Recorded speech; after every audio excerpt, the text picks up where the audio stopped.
Good morning, everybody. This is C. Ankit Kumar Jain, and today I'll be expressing my personal views as far as the taxabilities on the cryptos, the so-called Bitcoins or the cryptocurrencies like Ethereum, Litecoins are concerned in Indian context till date, right? So there's a lot of confusion, a lot of ambiguity, how it will happen, how it will not be happening. Everybody have their own views.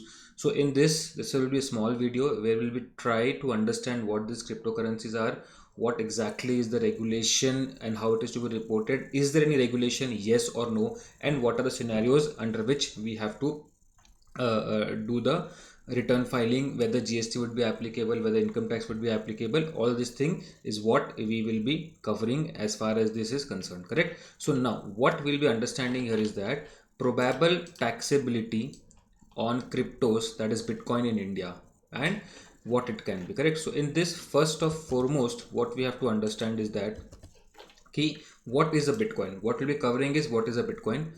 Are Bitcoins legal in India? Yes or no? That will be covering. Are Bitcoins legal in India? How are Bitcoins taxed? So just a prima facie view, how are Bitcoins taxed? Probable taxabilities of crypto trading. What can be the probable taxability while you are trading into cryptocurrencies? There are a lot of exchanges internationally and locally in India, and people are trading into that. So how does that flow? And there's a bill which may be introduced to ban the cryptocurrencies in India, and what does this bill will be focusing on, and the conclusion and few points to ponder where we are and how we are supposed to take care of it, right? So what exactly is Bitcoin or any kind of a cryptocurrency? Bitcoin is nothing but a cryptocurrency. Now whenever we talk about the term called currency, it is you know that it is about a rupee, dollar, whatever it is, and crypto means what? It is a cryptographic computer related currency. So something is there which is generated through a computer program, and that is what it has been named as a cryptocurrency, and Bitcoin was the pioneer in that, right? So Bitcoin is a cryptocurrency, and people are treating it as a digital asset. People are treating it as a digital asset, like how we have gold, like how we have silver, like how we have diamond properties, equities. So people are treating it as digital. So probably as we are moving more towards the digital era, the youngsters are coming into digital, so they are understanding the importance of this digital asset in their own way, and they have their own thought process and own logic. So I would not say somebody is right, somebody is wrong. So everybody have their own thoughts and views about it. So that is what it is. So people are considering it as a digital asset which is designed, इसका design कैसा है, which is properly been designed to work as a medium of exchange. So when I talk about this medium of exchange, we had barter system, then we got into currency system, correct? Similarly, we might see something called as a medium of exchange into cryptocurrencies, where if you want to buy something, you can give the cryptocurrency and take that services or product, right? So this is whole idea about the cryptocurrencies, that it is going to be treated as a medium of exchange, right? Like how we have dollar, like how we used to have barter. So this is are the activities, or it can be called as a medium of exchange, right? So that uses cryptography. Now this digital asset is what? It is using what? Cryptography to control. Now see, understand this thing. In the global scenario, what is happening is that whenever there's a crisis, the government is printing the notes, right, or printing the dollars. So we do not know what exactly is the gold reserve, what exactly the dollar reserve. They can print and everything. So people are of the view that there's a manipulative methodology in this cryptography. It's a computer driven program where the creation, that means how many crypto coin or how many bitcoins can be created and over what period it will be created, both the things are managed cryptographically. Nobody can touch it, nobody can play with it, nobody can manipulate it, correct? So these cryptocurrencies basically, or the digital asset per se, uses certain cryptography technology which controls two things. One is the creation, kitna banega, and second is how it will be managed. ऐसा नहीं है कि if I say that cryptocurrency Bitcoin can be 1,000 Bitcoin can be created, so it will be created in one day. So what is the time frame within which this creation will take place? How is usability will come into play? So that is what it is. So that uses cryptography to control its creation and management. How this production would be managed also is what it is there. So it is completely technology driven, cryptography driven, and it is not relying on the central authorities as far as these this production is concerned, creation is concerned, or the management is concerned, right? So it is all system driven. Nothing can be changed into the system. Whatever has been programmed will follow, correct? So that is how it has been looked into something called as a digital asset, where the supply is restricted or supply is limited, and as the time is passing by, people are moving towards digital era, and probably the percentage of people accepting this as a medium of exchange would increase, and the demand would increase. And when the supply is limited and demand is high, there's a probability that the pricing might shoot up, not shoot up. It's all understanding of an individual perspective. Now, over the course of Bitcoin's history, now let us see the Bitcoin's history. What has happened?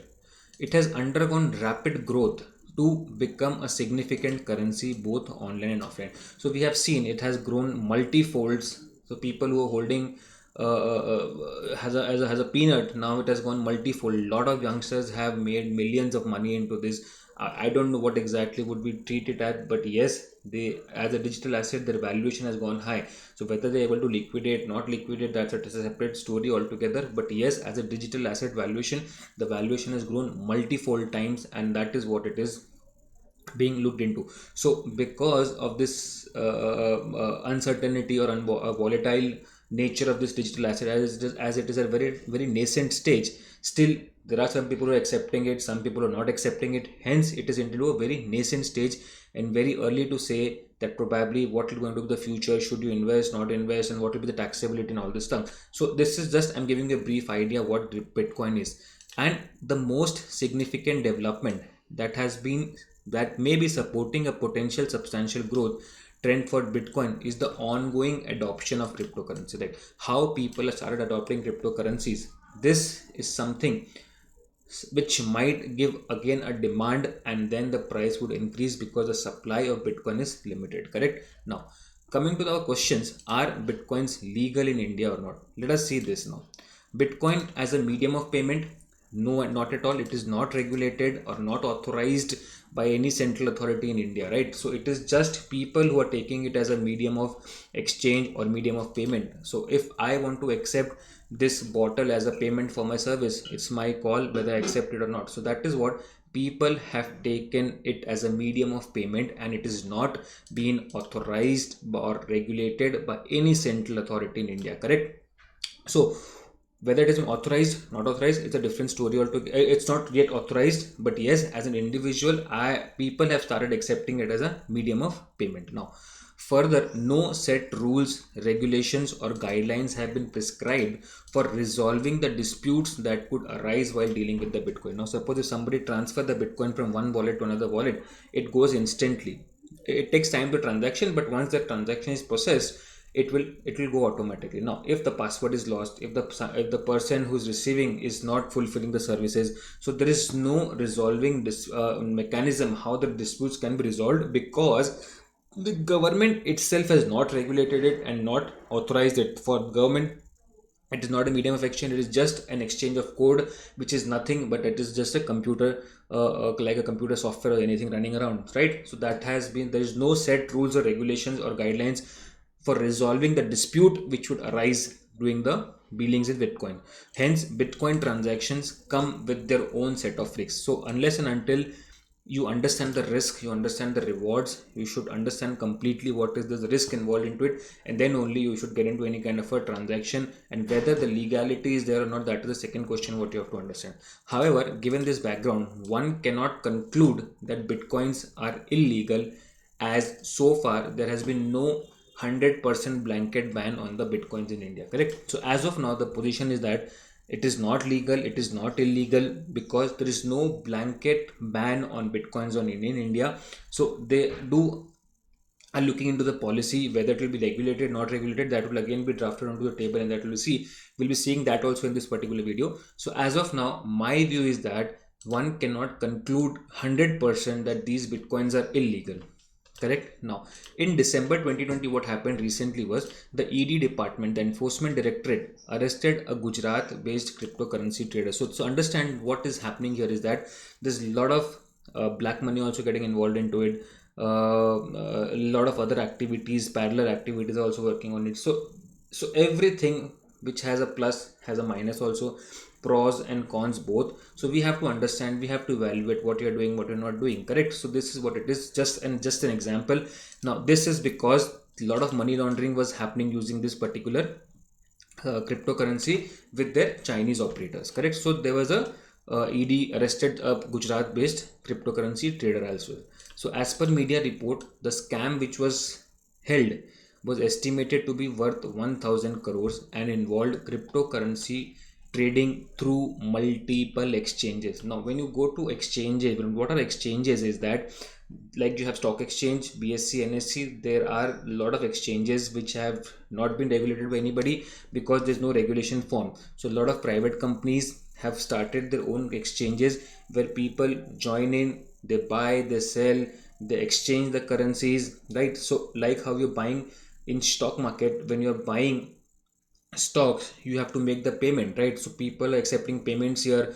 Either now payments are in two forms. Correct? Now when you're buying, I'll show you with an example. Now when you're buying a stock, say Reliance Industries, so you will have to make the payment to your broker. Correct? For that you do NEFT or RTGS of the Indian rupees. Now when you have various exchanges which is there, so they have two options where you can start trading. One option is that you can deposit the fiat currency in which the country, the exchange is there. Now what I mean by fiat currency is the INR, USD, euro, whatever it may be. Correct? So either they can provide you with this feature. Secondly, what is there, you can deposit crypto. So this crypto again becomes your denominator of the currency, like how you have INR upon USD when you want to exchange this USD. Similarly, you have Bitcoin upon Ethereum or Ethereum upon Bitcoin, whatever it may be. Correct? So you have two modes to enter into this transaction. One is direct through fiat, and second is you deposit the existing crypto which you have onto your system, and then you can start trading into these exchanges. So a lot of people have started getting into trading into this, and this is working 24/7. So you do not know what is happening, how it is happening. Correct? So this is what is there. So this is what I'm just giving you a brief idea about, are bitcoins legal, illegal? So there's no technical blanket illegality still which has been a ban which has been pronounced by Indian government, but yes, they have been warning every now and then ki boss, please be aware what you are doing and what you're not doing. Correct? Now coming to this, sorry, now how are bitcoins taxed? So let us understand how are bitcoin taxed. The concept of bitcoin, these cryptocurrencies or digital currencies, being quite new to the Indian market, right, and in fact globally, and the government has not yet brought taxability of bitcoins into the statute books. So they're still figuring out under what head, under what department it should be falling into, right? At the same time, whether it will be called as commodity, whether it will be called as services, whether it will be called as your securities, what. So unless and until that has been finalized, it cannot come into the statute book, it cannot come into any law. So at the same time, the levy of tax on bitcoins cannot be ruled out. So you have made money, so it cannot be ruled out. Why? Because the Indian income tax law have sought to tax income received irrespective of the form in which it is received. Whether you received income in any form, you will have to make the payment of taxes. Correct? So in this also, where there is no specific guidelines, still if you're making money, then you'll have to make the payment of taxes. So there has been many reports claiming that the bitcoins might come under the purview of income tax. However, since there is yet to be legalized in India, there has been no clarity in India. Correct? A new report has now said that the government is likely to levy both the taxes, that is the income tax as well as the GST on it. The GST on the fees which these exchanges will charge you, that will be there, and the income tax, the profit what will be generating in this particular cryptocurrency trading. Correct? Now what can be the probable taxability of crypto trading when I talk about GST and income tax? Correct? Let us see this now. Gains and trading of bitcoins or cryptocurrencies may now attract income tax or GST, and a circular is expected to be released very soon. Also, bitcoin would be categorized, as what my feeling is, that as a financial service, and the exchanges who are providing these services might be traded as financial service providers and might attract 18% GST on fees commission. Like how like how you are trading on say Zerodha or you're trading on Motilal Oswal, they charge you some brokerage. So on that brokerage, that is the trading fees, they charge GST, correct? So that is how is what I feel is that if it is going to be classified as financial services, then the exchanges which are providing these services will be charging GST on the fees or commission what they charge. This is what exactly even now these exchanges are doing in India. So both the taxes will be imposed for the current fiscal year. So the person who is trading, he will be making income tax, he will be making profits and gains. On that profit and gains, he will be paying the taxes.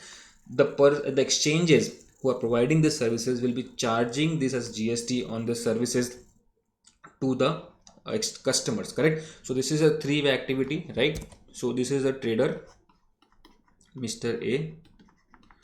He goes on to an exchange, and this exchange will give him a service that you can buy and sell these cryptocurrencies, right? So if Mr. A goes and buy this cryptocurrencies say for 1 lakh rupees today, correct, and after 2 years, suppose if he's exiting in say 2 lakh rupees, so he's making a profit of 1 lakh rupees, correct? So he will be generating this profit over 1 lakh rupees, and probably what I feel is that he will have to pay the capital gain tax depending upon his holding period, whether it is short term and long term, and then probably he will have to make the payment of taxes. On the same side, when you're doing this transaction, the exchange will charge his fee say 100 rupees for a transaction, and on this 100 rupees, 18 rupees is the GST what they will be charging, and this GST will be charged again to Mr. A. So basically it will be attracting both GST as well as income tax as far as these gains or trading of bitcoins and cryptocurrencies are concerned, right? Now there are few challenges which we have to face, whether the person who is dealing in international exchanges, are they allowed or not? Second, if they are allowed for any reason, whether FEMA compliances have been fulfilled or not, whether they can invest in an LRS scheme or not, liberalized remittance scheme or not. What will happen when you are pairing a cryptocurrency not with any fiat currency but crypto to crypto, and ultimately you gain profit? What will happen in that scenario? So there are still a lot of questions which are unanswered, but still prima facie, if you want to exit today, you know that you have to exit into fiat currency. So whatever is the conversion of fiat currencies, you'll have to look into it. And what will happen to the losses in the cryptocurrency, that is still not figured out how it will be. So being on a conservative side, we say that if you are making profit, please make the payment of taxes on it, correct? Now the government is expected to introduce a bill to ban cryptocurrencies completely, correct? So let us see this now. There has been no clear guidelines for cryptocurrencies investors to declare their earnings. There's no guidelines, there's no law, there's no head of income where you are supposed to declare this income. The government of India has listed a bill, right? They have laid a bill to be introduced in the parliament during the budget session on the of the 17th Lok Sabha. So whenever on the 17th Lok Sabha budget session, this will be introduced. The bill, what it seeks is to ban the private cryptocurrencies completely, like Bitcoin, Ripple, Ether or others in India. And similarly, what happened was that in early 2018s, what happened was that the RBI had, there were a lot of exchanges which were working. The RBI came out with a circular telling all the banks not to deal with any of the cryptocurrency exchanges. So what happened with that, the RBI had virtually banned cryptocurrency trading in 2018 and had directed that all entities regulated by it, so when I say that entities regulated by RBI means all the banks, shall not deal in virtual currencies directly or provide services for facilitating any person or entity in dealing with the settling those. So the exchanges which have their bank accounts were also banned to give these services to the exchanges. Suppose there's an exchange called ABC. Here is a buyer, here is a seller who wants to sell. So buyer goes and say I want to buy, seller goes and say I want to sell. So ultimately he has to deposit the money into his bank account and he has to make the payment to the seller. Now these bank accounts which are providing them this service for settling this particular transaction were restricted from giving these services to them. So technically or virtually a complete ban was there, because when there's nobody who can settle, how it's going to be settled, correct? So RBI had virtually banned the cryptocurrency trading in 2018 and had directed whom, that all the entities regulated by it, that means all the banks, NBFCs, dealing in virtual currencies should not deal directly in virtual currencies or provide services for facilitating any person or entity dealing with or settling those. Correct? Now, what happened later was that this was challenged. The matter went to the Supreme Court. Correct? Then last year, what happened was that the Supreme Court had asked the government to come up with a cryptocurrency regulation policies, and it struck down the curb on cryptocurrencies trade in India. So this was quashed, and the Supreme Court told that please government come out with a cryptocurrency regulation. So the Supreme Court quashed an earlier ban imposed by the RBI. So this ban which was imposed has been quashed, has been nullified on trading in virtual currencies such as Bitcoin, and they told that government please come out with the cryptocurrency regulation policies. This is the position. Now, the government is likely to table the cryptocurrency and regulation of official digital currency bill 2021, right? The aim of this digital currency bill is creating facilitative framework for an official digital currencies in India. जो official digital currency बनाएगी RBI, उसके लिए क्या facilitative framework होगा, that is the whole idea behind this. And according to the RBI booklet on payment system, the government is skeptical of these currencies that like bitcoins and other, and RBI is exploring the creation of digital version of the Indian national currency. So the government itself is working on the digital version of creation of this national currency, but then again it creates the same problem. Then if it is under the control of the government, then there is no question of the fundamentals of cryptocurrency where it works on the decentralized atmosphere. Correct? So now how do we conclude this? Is that very simple. In India, the regulators and government have been skeptical about these currencies and are apprehensive about the associated risk. They don't know what it is. Nevertheless, the RBI is exploring the possibility whether they themselves need to create digital currency, and whatever income you're generating, you are supposed to pay the income tax on that particular gains what you're making. Correct? So with this, we have few more questions which are left. What happens in case if you're trading on international exchanges? What happens? Can it investment be come under liberalized remittance scheme? What happens if the cryptocurrencies are traded in the crypto to crypto pair and not using any fiat currency? So these all things are still unanswered. Whatever views I have expressed is my personal views, and this is what I feel it is. So before getting into any kind of decision, I request you please take consultation from a financial advisor, and then only go ahead and go into this kind of a transaction or even paying the income tax or GST, whatever. So till that time, stay tuned. Tata, bye bye, take care.